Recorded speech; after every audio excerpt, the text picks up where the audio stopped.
that's right, it's Trisha Vidal. And for today's video, I'm going to teach you about chemical nomenclature. But first, what is chemical nomenclature? Chemical nomenclature is a term given to naming of compounds. Naming differs depending whether a substance is held together by a ionic bond or covalent bond. Ionic bond or the binary ionic compound is the combination between metals and non-metals. They form bonds by transferring electrons from one element to another. Cations and anions will associate with each other and then form a neutral binary compound. And these are the four things that you should always remember when naming a compound. The first one is the name of cations is always written first before the anions. And second, the name of cations is the same as the name of metals. And most elements that ends with IUN are metals. And lastly, anion takes the root of the non-metal name and then adds the suffix IE. In short, name of cations or metals plus base name of anions or non-metals plus the suffix IDE. For example, the chemical formula magnesium 2 plus and nitrogen 3 minus. If you're going to crisscross it, the chemical formula will be magnesium sub 3 and nitrogen sub 2. But how are you going to name it? So the first thing that you will do is to identify the metal and non-metal. The cation is the magnesium and the anion is the nitrogen.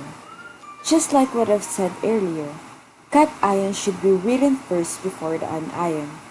So take the name of the magnesium and take the name of the nitrogen and add the suffix IDE to the anion element, which is the nitrogen.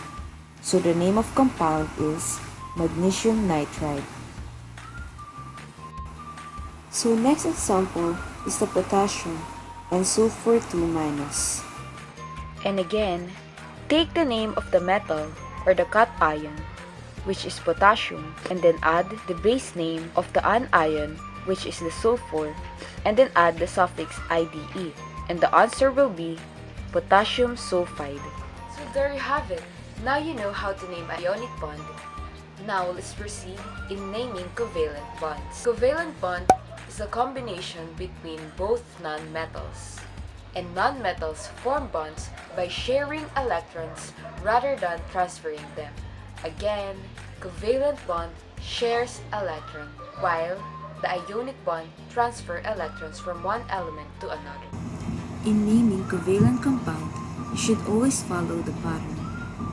Prefix plus name of the first element plus prefix plus base name of second element plus the suffix IDE.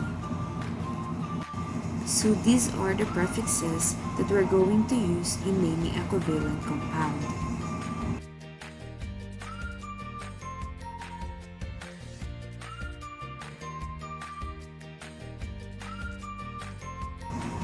For example, nitrogen and oxygen are both anion.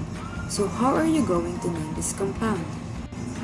The subscript of the first element is 2, so the prefix is di, and the subscript of the second element is 1. You are supposed to put the prefix mono. However, we don't have to consider it anymore. So just take the base name of the second element and add the suffix IDE. So the name of the compound will be dinitrogen oxide. Second example, the first element, which is phosphorus, has a subscript of 2, so the prefix that you're going to use is di. And the second element, which is chlorine, has a subscript 4. The prefix that you're going to use for number 4 is tetra.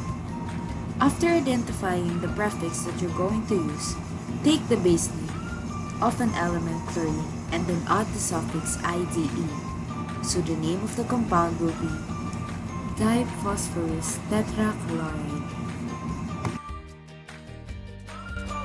There you have it, guys. I hope you've learned something from me today. Thank you for watching. Bye!